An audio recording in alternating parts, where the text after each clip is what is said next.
Welcome, you guys. Thank you for coming. It's so good to see you all. And it was so fun to write about Farnoosh. She's one of my very favorite people. I've been looking at the book for probably the 550th time all day. I've been remembering all these stories. I know. So welcome to also the Gateless Academy writers who are reading this book as required reading, because we're going through the first month of the Gateless Writing Academy, which is our 10-month flagship program to build a book like Farnoosh built her book. And they are doing their whole first month is on the critic, like the inner critic. So I was like, oh God, I've got to get Farnoosh to come because the critic, is all about fear. Oh yeah. Yeah, so it's like a really good. So for those of you who don't know me, I'm Suzanne Kingsbury. I run an organization by the name of Gateless Writing, where I help writers get their books to the point of publication and beyond. And you are here with Farnoosh Torabi, who is one of my very, very favorite people and authors. And Farnoosh is a award-winning journalist who is a author of multiple books, but the book we're talking about today, because we absolutely need it, it's like been my Xanax, is A Healthy State of Panic, which came out last year. So for those of you who aren't in the academy, we decline all note takers. For those of you who aren't in the academy, if you haven't read it yet, run out and get it and buy it for all your friends, because it literally will help you through these times. I think one of the things that it's helping me with, Farnoosh, is reminding me that I don't have to be an enemy of the fear and the panic. Hmm. So maybe some of you aren't afraid right now, which is totally fine. Like somebody wrote me and said, "I'm not afraid, I'm just furious." I was like, "Okay, well, good. Good for you." But a lot of people I think are afraid, and I actually think we're afraid all the time, but right now we're sort of more afraid. But the other thing about Farnoosh is that she's a money expert, and specifically women and money, but also, men. Plenty of men use her expertise as well. And I think those two things are so closely linked. And pretty much every time we think about money, we think about fear. And every time we think about fear, we're thinking about like, how is my money going to help me? So we have a lot of topics to cover today, Farnish. Let's do it. Let's do I'm it. excited. Let's feel everything together. Okay, that All the things. sounds Fear, furiousness, all of it. We're ready for all going of through it. all the Yeah. We're stages. in this Yeah. Zoom room together, and we're on a little ship this afternoon, and we're gonna just like deal with it all and not sink. So Farnish, I wanted to start by just saying this book, one of the things that I love about the book, and I don't know if you have an answer to this or not, but the I when the book first came out, I sent it to a lot of people. And this is one of the most common things that people say about a healthy state of panic is that people keep it by their bedside, or they keep it somewhere where they can continue to remind themselves that they don't have to be overwhelmed by their fear. They can actually leverage the fear in order to create success, or, whatever they're trying to do. So I'm curious, how did you go from, you have the So Money podcast that's so popular. You really are an incredible voice for financial solvency and freedom. You make money completely accessible to us. But then you wrote a book on fear. So, Mhm. so tell us a little bit, like, how did that leap happen? Were you afraid to go off your platform and write about fear? Like, can you just talk about that decision? Yeah. Not only was I afraid, but all the publishers were like, no, we're not touching this. Like, we are afraid that if we invest in you, someone who has been branding themselves and known as a financial expert, and someone you want to write about fear, that just feels so incongruent. And how are we going to sell that? And how are we going to bridge that? So, it wasn't just my own insecurity, it was the world also telling me, like, this is not going to fly. It only takes one publisher, of course. And I had a wonderful literary agent, and I feel like in many ways I was ushered through a lot of this process. Like I had fear, but then I just leaned into sort of the yeses and like the people who were like believing in it, and I was like, okay, well, I'm not there yet, but if you are, I'm going to go with you, you know. But to answer your question about the sort of the bridge for myself, um, this was my fourth book. I don't think this would have ever been the first book or the second book. I needed to have been working in my field for now it's been 20 years. I also needed to grow up. You know, I'm in my 40s now, and I think that this book could could I have written it in my 20s? Probably. It would have been a completely different book. I think it needed me to have some lived experiences and some detachment from my youth so that I could look back on it with more of a mature, kind of world adjusted lens. Yeah. Because in my 20s, I'm still angsty. I'm still mad at my mom. And now in my 40s, I can look at it through a prism. And I think so this is my fourth book, and I've written a book about how to build your wealth as a young person. I've written a book about the psychology of money. My third book was about women breadwinners. And I didn't write for about 10 years since the third book. I was busy building the podcast. I felt like I had said everything I wanted to say in terms of how to with your money. And so it kind of manifested where I, in my late 30s, I'm now, years apart from my last book. I've now birthed two children. I've gotten married. Lots changed since I've written books. I've like built a whole new life and career. And I decided to take a stand-up comedy class for fun. And I recommend this for all people, but particularly the creatives who forget how to be creative outside of their creative domain. Like if you're a writer, that you're being creative, but like what else can you do that can use a part of your brain or expose yourself in such a way that you do, like it's like a forced vulnerability, but that's a good thing. And so I decided I wanted to do stand-up comedy. It was a boot camp. I have always been really impressed with stand-up comedians. Like I just think it's like one of the hardest things, and I was ready for a break from just my life, career, mom, mehood, all of it. So I took this class, and through the boot camp, as I'm writing jokes and I'm performing them, and I realized that a lot of what I was joking about was about my upbringing, where there's trauma, there's humor. And so I did a set at the end of this 8-week stint, or 9 weeks, I forget. And I did it at a comedy club in New York, and it was recorded, and I put it on Facebook, and I got the attention of a literary agent from that one sort of video. And she said, "This is interesting stuff. I really like kind of how you're thinking about your, growing up. I'm a daughter of Iranian immigrants, grew up in Worcester, Massachusetts, and my mother was the most fearful person I ever knew, and still maybe. And I grew up kind of under her wings, and I was a terrified little girl, and it was like no, like I was that was my brand when I was little. I was like, oh, she's that terrified girl. To the point where, I mean, you can read the book. There's a lot of examples. And I never really unpacked that in any way. I just was like, yep, that's who I am.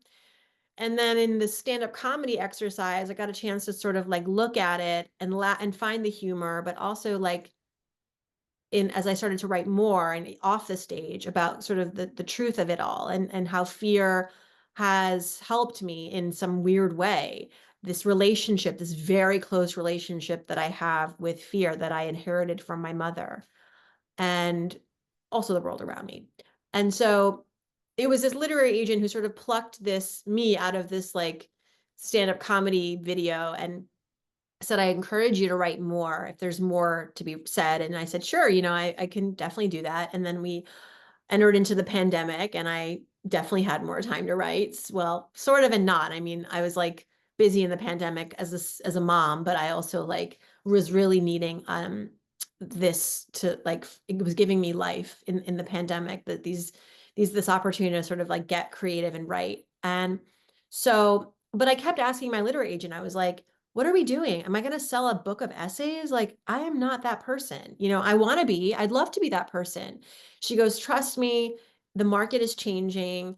Publishers really want kind of that immigrant perspective. They want a woman. I just think she just had an instinct. And I think she'd also seen books like, Mindy Kaling, Mm. and sort of these other like who are infusing humor with their memoirs. Now, I'm not Mindy Kaling, and I think that memoirs are one of the hardest genres to do successfully. I'm not somebody who like climbed Mount Everest with, a child on my back. Like I've experienced some hard things, but is it memoir worthy? And I think that was something that later when I had my publisher, my editor was like, I sold it as a collection of essays and it sold, and it sold well. I was surprised. I was like, really? This is crazy. So I just kept going with the inertia. And then my editor, though, kind of sat me down after she bought the book and we had some time go by. And she said, I think your stories are great. I think that what I would love to encourage you to do is to go and mine these stories for a big idea that we can wrap around these stories. Like it's not a how-to, but maybe it is. And maybe there's like a lesson, a large lesson. And and so we kind of went back and forth and I didn't know at first what that would be. And she said, well, I find that, there's this pattern of fear in some of these stories, like you kind of bring it up, but you don't really go deep. And I'm curious, what do you think is your relationship with fear? Like, what is it? What is your idea around fear? And I said, well, I kind of love it. I kind of love fear. I think that anyone who ever tells me to be fearless, I feel so directionless. Like I actually don't know how to be fearless. I know how to be afraid and still do the thing. And so then she said, okay, I think that's where I want you to live for a while. I want you to figure out, I want to feel like, is there a way to codify what you do, which is somehow like really innate to you? Because, it's not something that I've like unpacked, right? I do it. She's like, I think you want to unpack it and create sort of like a how-to around that because I don't think that's a normal thing yet. I think if you can normalize that for people, that would be amazing. And I think she said, but also going back to your financial brand, as an expert, like let's find that bridge. Hmm. So it kind of became like an afterthought. Like, how can let's focus on this fear thesis, but also let's not abandon who you are. Because she said, the reason I also want you to come up with a big idea and to anchor this collection of essays around a big idea is because you are at the end of the day someone who people come to you for expertise. It would be almost an abandonment of your audience if you weren't like gonna go that extra step for them. Like they want the advice from you, so like do that. It's what the people want. So I said, honestly, I think that what I have been exploring a lot on my podcast is like how we become the financial people that we are, how we become the sort of careerist people that we are. How do we like arrive at success in our adult life? And if I have to go back through those interviews and even like look at myself, a lot of it is like we had a relationship with fear. There was something we were afraid of, or many things we were afraid of. And with money, I think fear is like the underpinning emotion of so many of the questions that we have. We may not say right away, like, I'm afraid and about this money thing. But when we get to the heart of the matter, when people say, I'm not sure I'm going to have enough for retirement, or I don't know if I can invest, when we dig into that, we realize that there are many emotions at play and fear is definitely present. And so, is it a coincidence that I ended up working in a field that fear is a huge sort of like elephant in the room? Perhaps because I'm comfortable with fear and I'm therefore comfortable with money. But that was the bridge. We said, I have this history with fear personally, and I also have this professional relationship with fear because in my work, it shows up all the time. And so I want to help you understand fear, find a way to cultivate a relationship with with your 9 different fears, and show you how to leverage these 9 different fears that are universal, specifically as a way to guide you through your financial decisions, your career decisions, and even when we get into things like friendships and relationships and parenting, because that's, part of my life. I mean, it's a hard book to categorize. I'm gonna be the first to admit, and I don't like any of its categories. I'm not. I think I don't know. Like it's not memoir. It's not personal finance per se. People are like angry about it sometimes. Like thought I was going to read a book about how to like build my portfolio. I'm like, well, that is not on me. Like that, I think we were pretty clear in the packaging that this isn't going to be your run-of-the-mill personal finance book. But okay, it was categorized, so you can blame me a little bit. But that's the long answer, that it was just because it wasn't a straightforward connection. It was like, we really want to make this book work because we think it's important. Second to that, you are a financial expert. So how are we going to work that in? Mhm. Because then that just, it feels like a glaring, you know, omission to not like kind of address that, because it's going to come Yeah. up. It's going to come up. It's going to come up. Yeah. And it feels like a memoir about fear in one way. Like the fear kind of is this constant sort of friend or guide that moves through the book, but it's also your own memoir with fear as sort of this centrifugal force. And what I think is really important about the book is that it isn't just about money. It sort of identifies it identifies 9 fears that we all have: FOMO, rejection, and it speaks in this very warm way, storytelling way, to the reader of like, I got you. I'm there too. You might think that I, have all this pedigree, and you do. I mean, you've been on the Today Show and Oprah and all these pieces that you all know from reading the bio when you registered. And when somebody comes out like that and has a book come out, we just think somehow they shot out of the womb like that. And what this book really says is, not that at all, that it's a complicated genesis story of success, and that within that, you actually had 2 choices. It's like, I'm going to be overwhelmed by this fear that obviously your mom had, because it's scary to come into a country as young as she did, not speaking the language, not having that much money back then, and to have to navigate it and keep your kids protected. And I can't imagine what some parents are feeling today.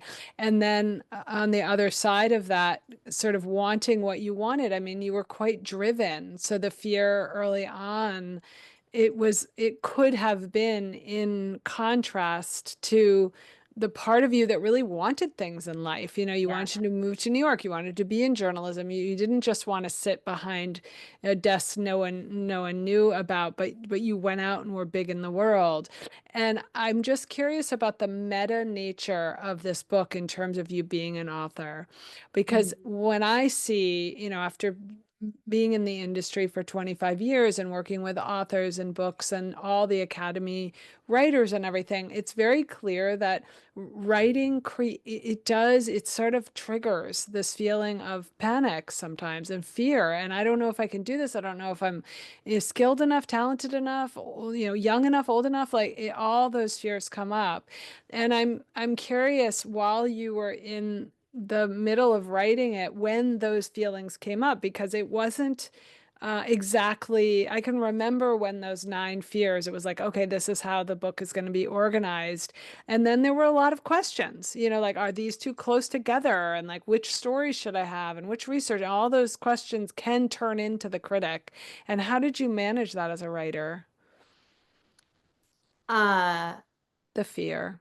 Sometimes in various ways. I think I had to work through it. There was no like Xanax for that. There was no like silver bullet. It was just some days you're crying, some days you're um I think walking away from the book is important. I talk a lot about this with my author friends about how in the beginning there's a lot of guilt if you're not sitting at your computer writing all the time or always like writing your notes down somewhere, and that you don't give yourself permission to go out with friends or take a nap or sleep in because you're running up against a deadline. You have this fear of not finishing and not saying everything you want to say in the way you want to say it.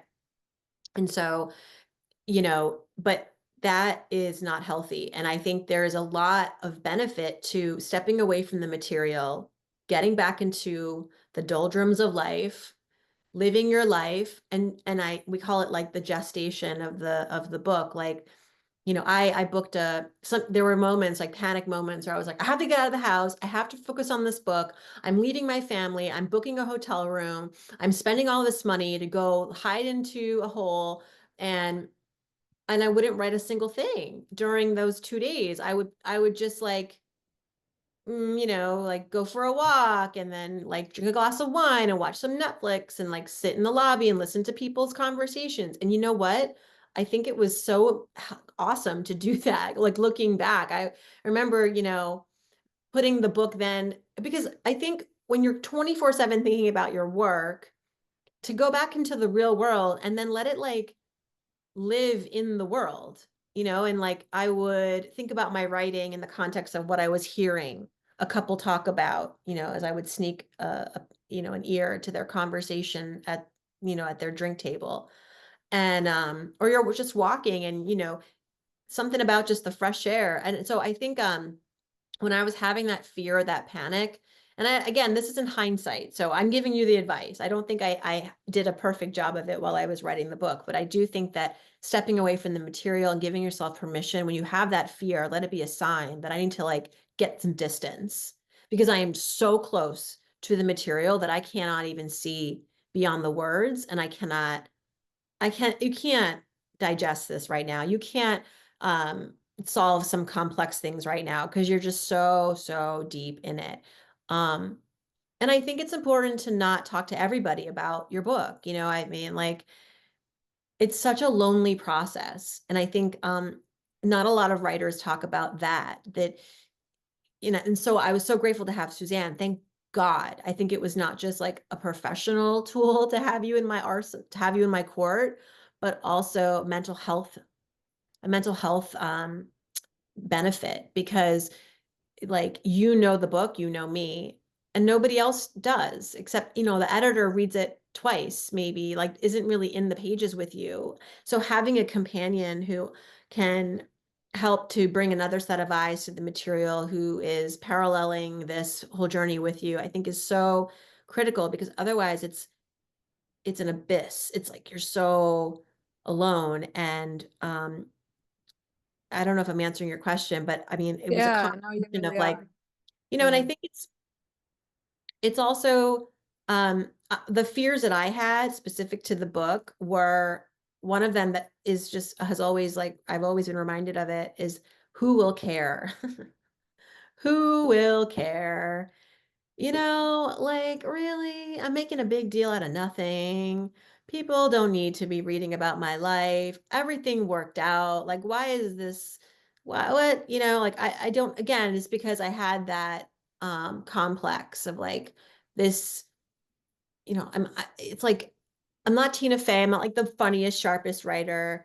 So it's not that kind of a book. And again, I don't have a life that sort of would become like a Netflix show or series. Like, it's not like Reese Witherspoon's buying the rights to the book, but so I had those insecurities, but um again, in hindsight, don't worry about that stuff because your audience is they I mean, if you have an audience, like they've been coming to you, they look up to you, like they would love to learn more about like sort of the behind the scenes. And I think you'll find new people. And again, because this idea of fear has always been branded and packaged as this bad feeling, right? Like you want to be not fearful, you want to be fearless. And I think to say something so counterculture and then to say I'm fearful is not something that people would expect. Like it is a novel idea. So I guess just surround yourself with the people who believe in your project more than you do sometimes. And that includes having a really good agent and even, my editor while she wasn't always available. Or I mean, I guess she could have been more available to me. I didn't want to bother her. But she was a real cheerleader for the project. And that's it. You got to just get your people and keep them close. Yeah, totally. And the gestational is really important to talk about. Like, it's okay to step away. It's okay to watch not Netflix. It's okay to, I mean, honestly, whenever I know you're watching Netflix, I'm like, she is? How is she watching Netflix? There must be like Oh yeah, I 14 just watched, cartoons. well, last night I finished the Martha, Martha Stewart documentary, which is a good one. talk about fear and money. Yeah, then and also you're friends with some Gateless Writers, that you were on that text Right. train with. And that was interesting. And I think it's interesting to be in a community like that because I remember when one of them was launching and you said to me, like, what if I don't launch like that? Excuse me. Right. Oh yeah. I remember this other fear of like the book comes out and nothing happens. We live in, again, I have not published a book. You have to remember, it's been 10 years. And I know for a lot of you, it's the first time you're writing a book, but I had back in the day when you would write a book, you would not even think to promote it until like 2 weeks before your book comes out. Maybe you'll have a little gathering with some champagne and you do a couple press hits and it sells, or it doesn't, but it's not like a lot is the momentum now that you need to sell a book is is a marathon. And then the book comes out and you've only begun, right? It's like 9 months of promoting and pre-sales, and that was all new to me. That's a whole business model that you have to learn. And um, it's like it's never enough. So I'm just going to tell you, it's never going to be enough. Like there's always more that you can be doing, but you're a human being and there's 24 hours in a day and you have to sleep, and you have to shower and you have to eat and you have to like feed your cats. So like be realistic about it. And I think that here's my advice. Don't follow the other book launchers that whose lives do not reflect your life in terms of what they got on their plates and who they're staffing. I don't have a team of 20. I don't have a Facebook budget ad. I don't have and I'm not even saying that that's going to help your book sell. Like I've seen that fall flat. So or be a flop. So it's really a lot of it is just letting the universe sort of do its thing and knowing that you did what you felt was personally enough and aligned. And I'm not like a huge digital marketer, although I did have to, I did promote the book online, but I like to gather in person. So for me, I thought, what would be meaningful to me is to do some local events. And I know that some people won't want to do that because it's not worth their time. They don't like, oh, I'm going to sell like 50 books. Like that's a whole night. I'm like, yeah, but it's 50 people that paid a ticket price to show up to listen to you.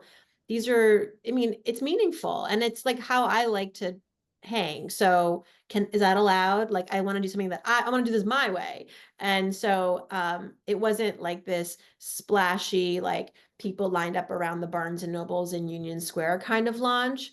And that's okay. I mean, everyone's launch is going to look different, but I think it is important to set aside a little bit of time to think about what would be a successful launch for you that's feasible and reasonable and like attainable, right? Like, and by the way, the person who had like the line wrapped around the building at Barnes and Nobles, come to find out, she um knew a woman in New York who was like a promoter and like that's how that happened. And so it's never like what you think. It's never like, oh, they're just more popular or it's just sometimes it's just a fluke, right? And so kind of not and I fell into that rabbit hole of like looking at all these like amazing, gorgeous launches. And what I ended up doing was I had a launch event the night before the book came out where I made it a ticketed event.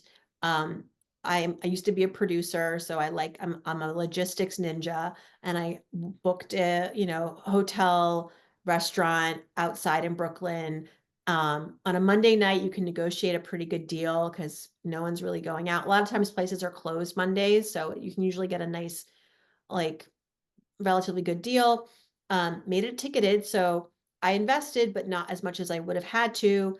I bought the books through the tickets that were purchased, got some sponsors to give out goodie bags. Like it was a nice moment. It was a nice celebration. We photographed it. It's going to go into my scrapbook, um and it looked great on social media and I felt really good about it. But it took planning and it took first like me, feeling completely terrified of what I was going to do and I was like, let me just take control of the situation. My publisher is not really invested in this as much as I am. So I'm just going to do it. So, and that was important to me and I got it done. And I think fear helped because, Suzanne, I was like, oh my God, I'm going to be so embarrassed. this book is about, and Well, it's so funny because you said to me, "Do I have to have this big like fancy launch?" And I was like, "You launch like you live." And yes, yes. and you were like, "Oh, that makes me feel better." But I mean, you live pretty big. Like to most you don't realize it, but Yeah, like you know, it's all relative. Like I yeah. feel like I feel like I play small. I like, what is it called? Like the soft life. I have evolved. Like I think that when you look at my resume, and the people I've worked with, I mean, of course, I've had some incredible experiences, but I think I don't want to say I'm over it, but I just like I like the simple things now, and I don't, but I also recognize that we live in a world where everyone's watching. And when you do launch a book, I mean, to some extent, they say if you don't promote your own book, like who else can promote it? It's not this, you can't just wait for the world to find your book. You have to get out there and do all the things. But again, um, as sensibly as possible. Yeah, Yeah. it's exactly. And also like this idea that we're gonna imitate another person's launch is really, really key. I think a lot of after people when Deepa went through the academy and then she launched right there. She kind of used the academy as a template, but she had this whole other way of launching than a lot of the people in her pods because the people who went through the academy with her because they had different books. They had different audiences. They were on different coasts. They had different ways of wanting to approach their audiences, and I think it's important, like you're saying, exactly to who am I talking to and what do they really want and what do I want and how do I want to do this? But your launch party was awesome. We had so Thank much you. fun there. Um, it was like, yeah, it was just being surrounded by people I like and people who want to like genuinely be there. Um, and I would do it again. I would do the same thing again. The publisher, events and book parties and book gatherings, I do think move the needle, but it's a slower moving of the needle than like say getting on um a major podcast and getting your book, you could sell like 1,000 books in that, but it's still it's more meaningful to me to do it this way. So yeah, Yeah. to my publisher's chagrin, I guess. So in terms of the fears, what would be, so there are a lot of tropes around fears, right? It's like fear, feel the fear and do it anyway. Leap in the net will appear, like all those which we talked about when you were putting it together. And what do you think your trope is? Like what if you had to sum this up, like, okay, you're feeling fear, here's how I think of fear, what would you say? Um, Fear is a mirror, it's a tool, and ultimately it's a tool and a mirror are two different things, but I will just start with the tool part. Like fear is a tool, it's your body's innate way of telling you something important about what you either want to protect, what you need to look out for, or it's trying to nudge you to remember who you are. So when you're in a moment at a life's crossroad where the stakes are high and you're about to try to cross the road and you're terrified, to not try to ignore the fear or push it down, but to take a moment to look at it, unpack it, understand its history sometimes, and try to figure out what it is trying to tell you in terms of all those things. Like, do I have to protect something? Do I have to look out for something? Do I need to learn something? You know, that is so that I can get to that other side feeling a little bit more like myself and successful, Um, and it's a mirror because again, fear, I think, while it's a universal emotion, why we are afraid of certain things, what you're afraid of, Suzanne, is different from what I'm afraid of. There's plenty of overlap, but then it's very specific to our histories and our lived experiences. So to know your fears is to know yourself. And I think that's a worthy exercise. I think we talked about it a lot, that fear is constantly, your personal fears are constantly trying to just get you closer to who you are. Um, which again, we don't hear that because we think of fear as something that gets in the way, as opposed to potentially something that could make you feel more whole. But again, it's not like but you need to know the how-to of that. So that's where the book kind of gets specific. And I think it was my publisher, my editor, who was um, really helpful in that organization of the book, because in the beginning I was just writing chronologically through my life and trying to bring up the fear in these moments throughout my life, throughout the ages. And it was really hard. It was like, it just wasn't making any sense. And when I told her that, she's like, yeah, that happens. A lot of writers run up against that when they're doing your sort of book. So my suggestion is, could we look at it, this sort of like, what are the biggest fears people have? You know, could we organize the chapters, dedicate a chapter to each of those fears? And in those chapters, you write personally and you bring in other stories and you create an arc, but like it becomes a much easier layering process from there.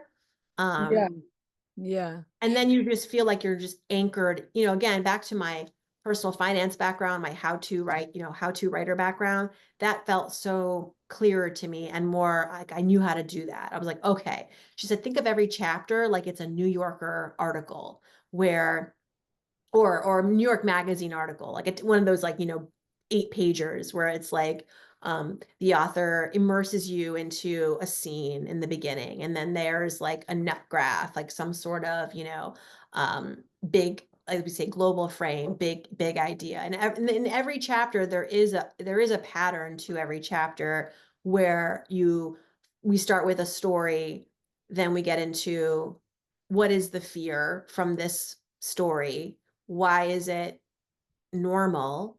Why do you feel it? And then what is its gift?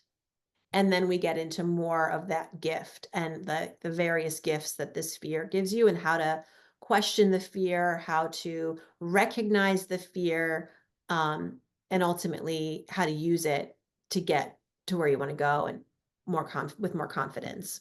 Yeah. And I think, yeah, that's a very that's very helpful that every chapter, I mean, especially with a book on frame, and those of you who are writing with me will know this. Like you do sort of want that pattern to be in every chapter in order that even if you're writing about something as frightening as fear, you feel kind of this rhythm happen with the book. It's like, okay, I enter a scene, the global frame comes in, then I'm defining the fear, and then and you kind of, it's not even like the reader really knows that's happening, but when the book is well written, there's this sort of subconscious understanding that like, I'm going to get this somehow in some pattern every single chapter. And I remember working on that quite a bit, and it really helps the book. And I think it's one of the reasons that the book is so readable. And one of the things I would say, Farnoosh, that's so helpful about this book, and anyone who's doing any project that's scary, whether you're a writer or not on this call, is that one thing that the book does is it helps you look at fear as a guide. Something else needs to happen here. So, for example, Farnoosh has this story about a woman who was trying to leave an abusive relationship. And what the fear was actually telling her was like, make a plan. And that's something that I think is counter to the feeling of fear. It's one of the reasons that the book really helps me, is it, and all the people I've sent it to, it sort of reminds you that like the fear actually has a really clear message, which is like you may not have shored up with the resources that you need to make this decision, or you may not even have all the resources you need in terms of something like Farnoosh talks about FOMO, and this time that she got FOMO, and then once she had all the information, she realized, oh my God, that I just never got the invite.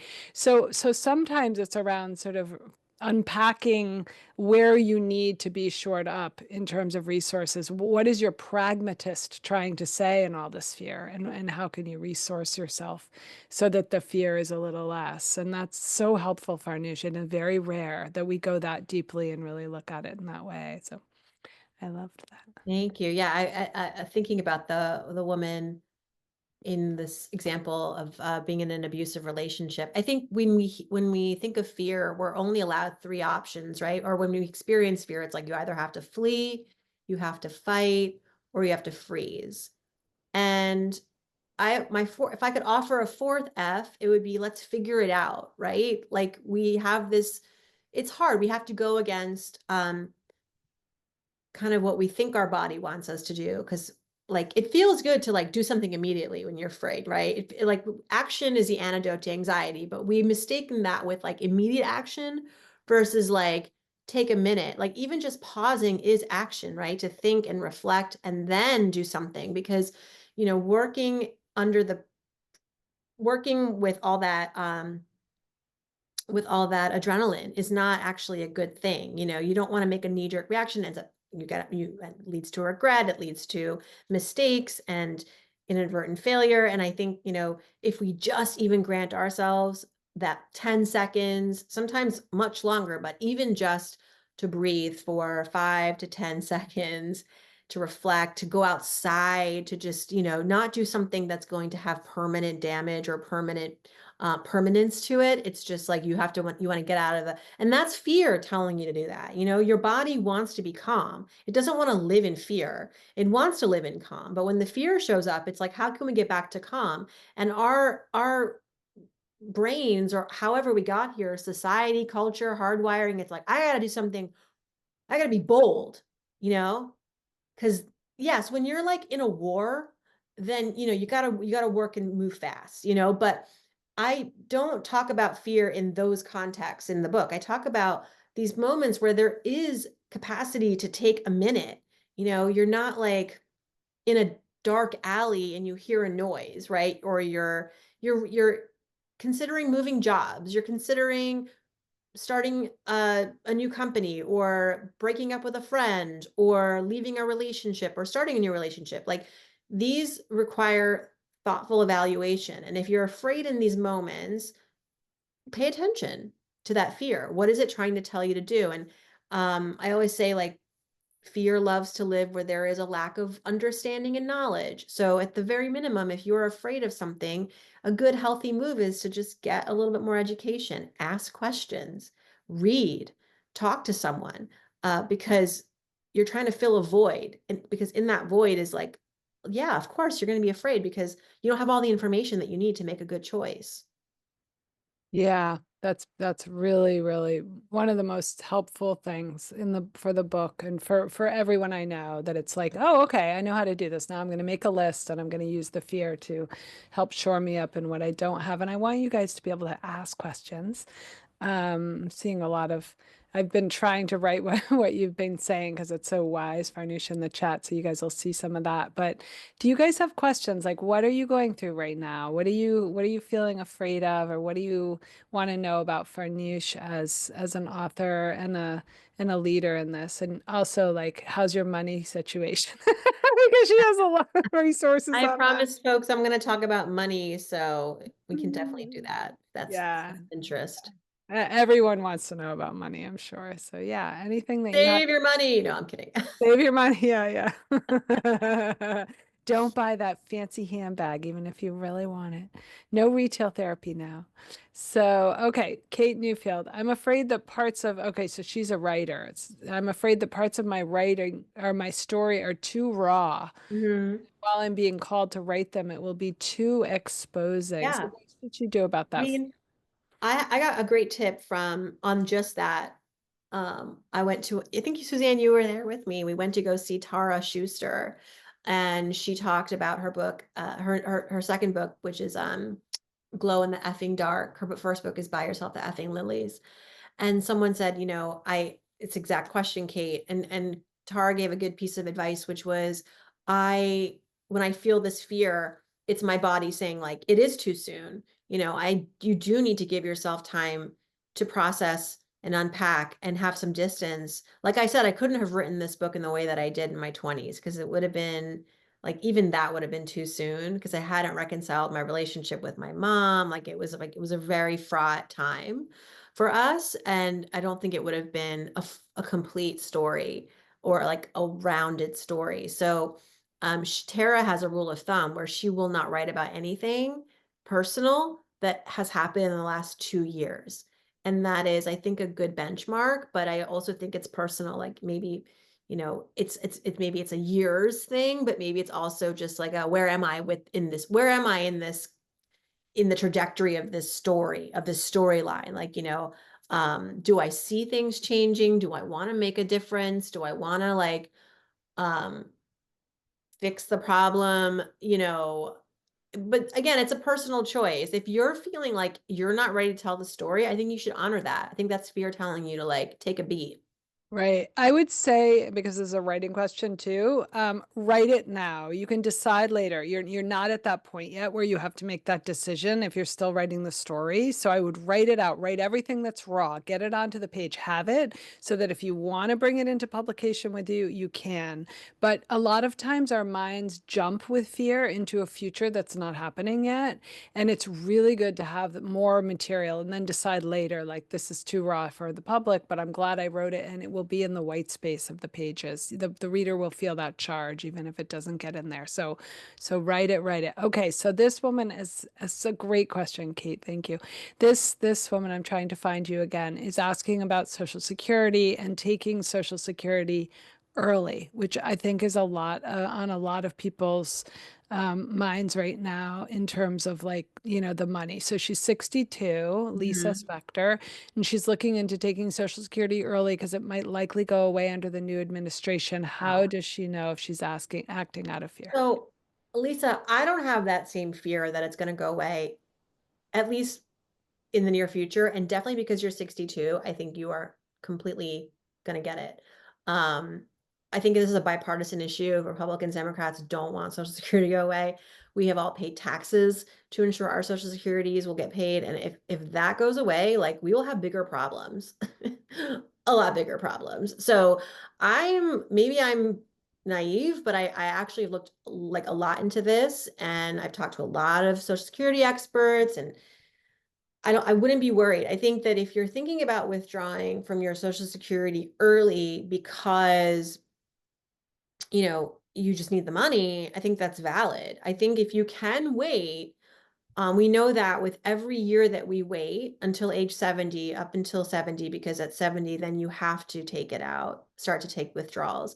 But between 62 and 70, waiting can mean a big difference in terms of your monthly um, sort of your monthly payment. I think it goes up 8% every year, which is significant because of it compounds and it's sort of being I don't know if it's being invested, how it's being invested, but it will increase. And you can go to ssa.gov.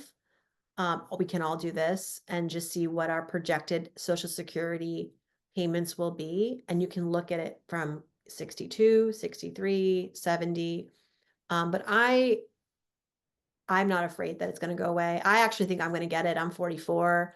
I think that again, because you're already at an age where you can start taking with Social Security or close to it, that it should not it should be there for you. You've been paying into it. It's gonna be pitchforks in the streets if we will stop getting their Social Security in their 60s right now. Like, can you imagine? No. I And mean, I guess I shouldn't be surprised anything anymore, but that would be, that's not a problem that the government wants to deal with right now. They have other problems they're going to be happily dealing with, but not this one. Yeah, yeah, I think that's like maybe waiting because it's not even there yet. And so I think we'll have pretty good, hopefully, right? We'll have some. I mean, I would be more curious about what would happen for like Gen Z, my kids. I think that um we hear about like the social security is going to run out, but they'll make up for it. We're pretty good at that in the US government. We can we can find money. And Yeah. the last person you want to disappoint is a voter in their 60s. That's okay. That's very, Right, they're a prominent voting population. yeah. Yeah, yeah, that's super reassuring, as Catherine Lowe's saying. And Farah's here, Farah Haidar, who's a Gateless writer. She's saying, how important is having a platform to getting published, and how did you find yours? I mean, I sort of actually have this question too, Farnoosh, because we've never gone into. I mean, yours was really journalism, but when you started to make a platform for yourself instead of the place that you were working for. What was your first, was that just, I mean, you know, when I met you, it was because you chose something that I had written for Oh magazine. But like after that, you went out on your own. So Money is your own. So how did you kind of do it at the beginning with just, let's talk about the podcast as an example, because a lot of people have fear around exposure. Can I get followers? Like, do I have enough? You know, all of that stuff. How would you answer that? Um, yes, of course, you want to have when people say platform, I think the mind immediately goes to social media, right? Followers and the visible stuff that everybody can measure. And I think that's it's definitely one way to define it, but I think that publishers, the good ones who also have been burned by the like giving a TikTok person a $700,000 book deal because they have 2 million followers or whatever, and then no one buys the book. I think that what you most want to focus on is cultivating an audience somewhere consistently. Maybe that's an email list. Maybe that is Instagram. Maybe, but you don't have to be all in all the places. I think it's just important that you can convey to your publisher that by the time your book comes out, which also takes 2 years, that you're going to continue to build on this existing audience momentum that you're developing somewhere, and that you have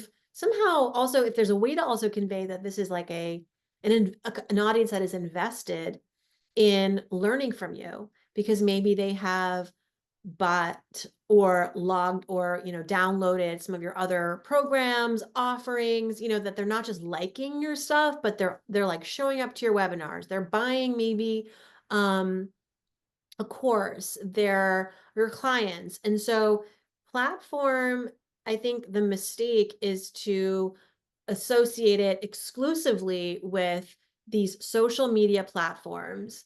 And then of course you're afraid, because how are you going to get 100,000 followers ever? Like it is really hard to earn followers on social media. It is so busy, and it's just people aren't engaging as much. So I know people that have gotten book deals that have zero social media presence, but instead they've conveyed to their publishers successfully that they can sell books because they have B2B clients, they work with corporations, or they have an engaged email list, or I have a friend who has a Substack and she's like 3,000 followers, which is modest, and she is working on a book, and I think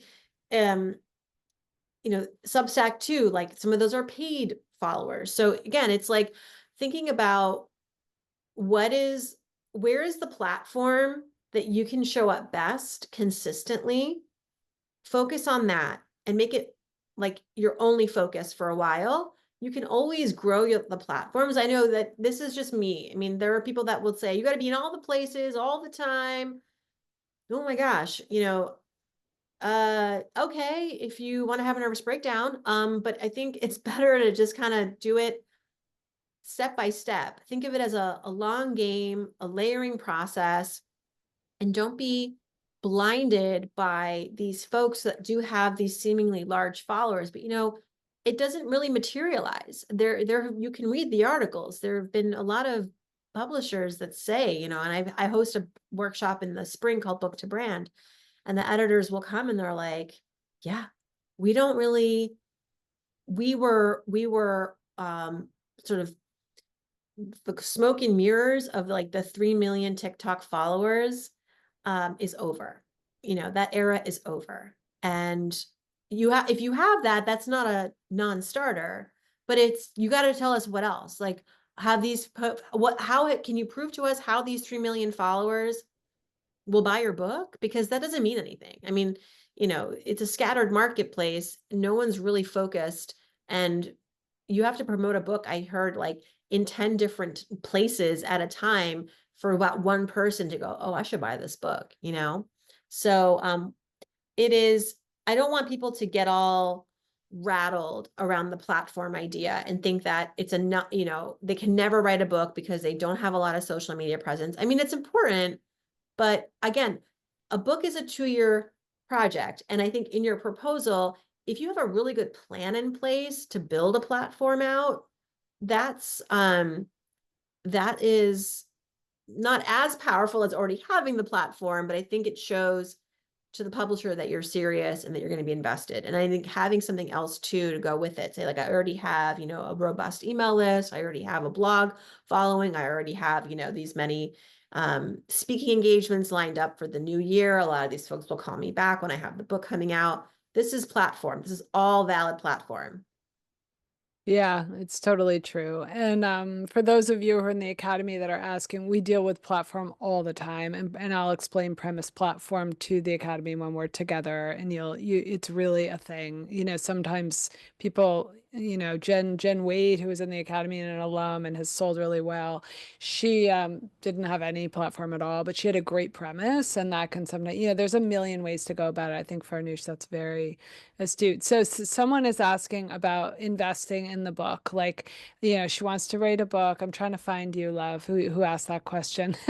I thought it was a great question. I answered a little bit, but as an investor, I mean, my what I've seen is that things happen from creating a book that are sort of there's the money, and then there are all these other ways that the book is so helpful to the career, to the exposure, to the network, to the knowing who you are, what you have to say. But what would you say as sort of a money expert? And then this will have to be the last question because we're almost at the end Gosh. of the hour. I mean, do we all agree that writing a book is not like a, a straightforward path to becoming rich or ever? Like it's not like we don't write books so that we become rich, right?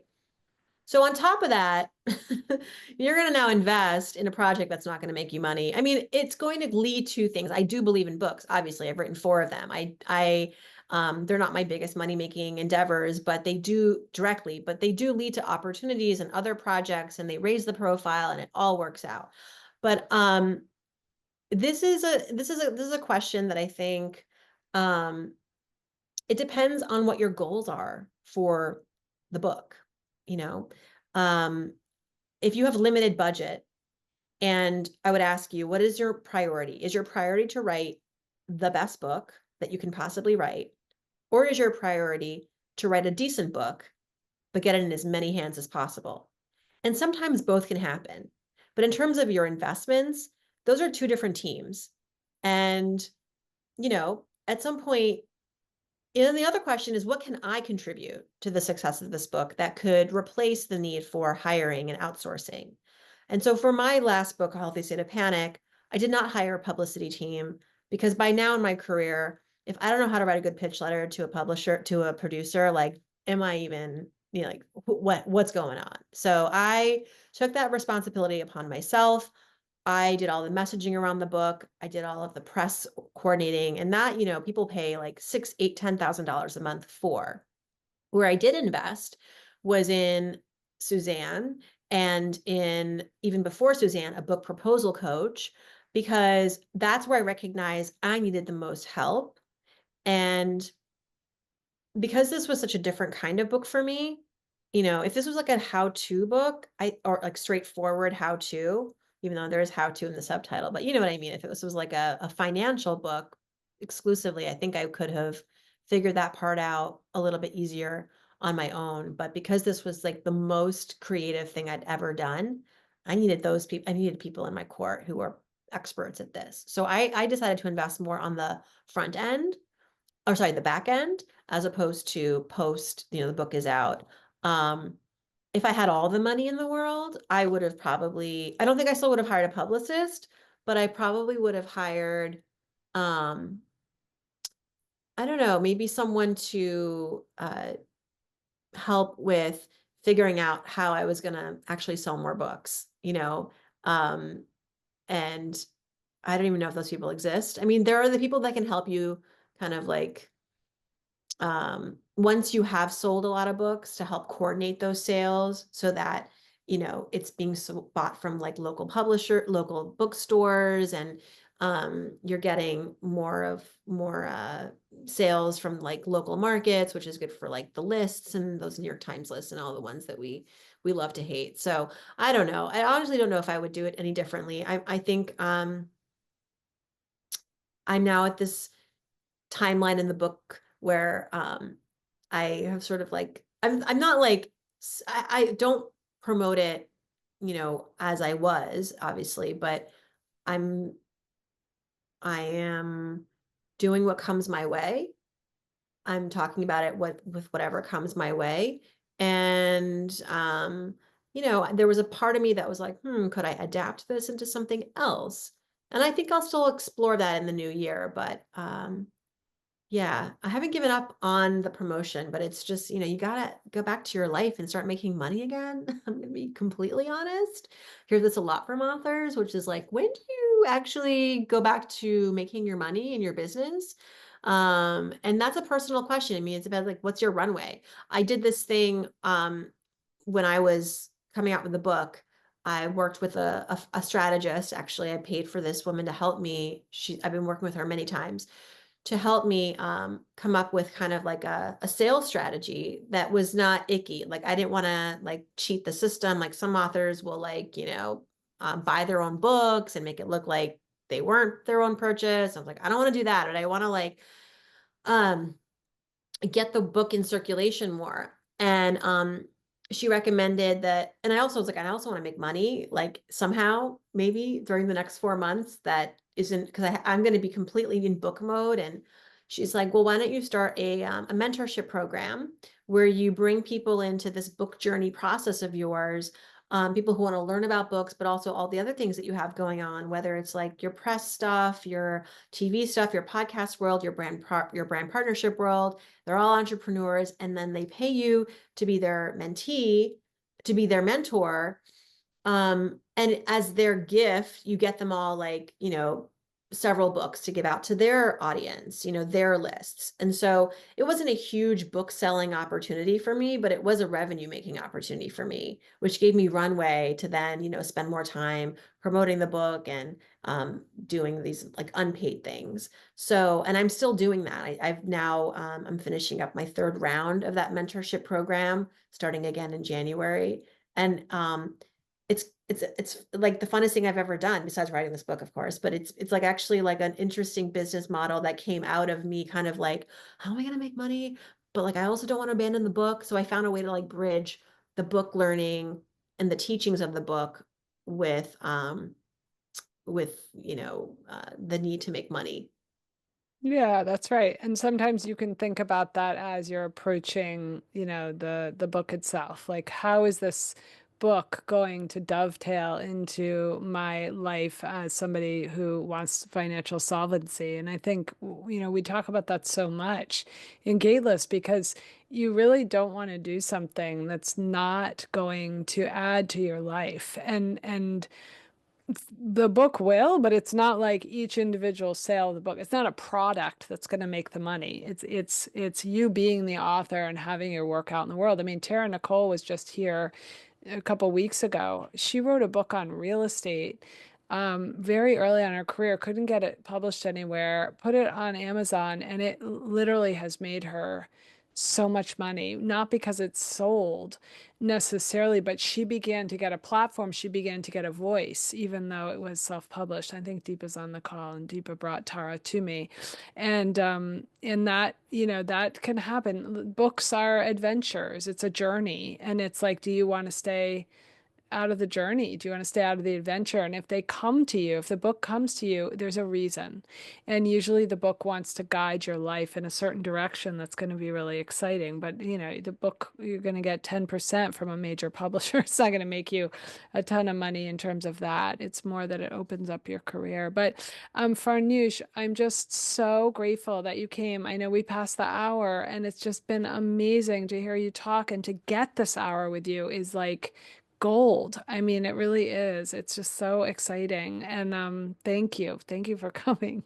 Of course, I'm so always happy to reconnect with you, Suzanne. And I wish everybody on this call all the best. And you know, if I can be a resource to you as you continue to write and continue to promote and continue to build, let me know. You know how to find me, I think. Suzanne, give everybody my email. And Yes. um, uh, if you're afraid, good. Good job. You're Yeah, on the right track. you're on the You're right on track. the Now right. shore yourself up with resources and tools, and you're gonna be able to make it happen, whatever it is. Yeah. All right, my loves. It's Thank so, you so so much. great to This was a see lot of fun. everybody. It was so much fun. I loved being in conversation about it. I was like afraid when you first launched because you were everywhere, and then I was like, okay, now it's time. She's Good, good. Yeah, things I have got a finally little. Yeah, so settled. great, honey. Thank you so much, you guys. Great to see you. Mwah. I'll send out a replay in case you missed anything. Thanks, And everybody. let us know at Gateless if you need anything at all. We're here if we didn't answer your questions. Okay.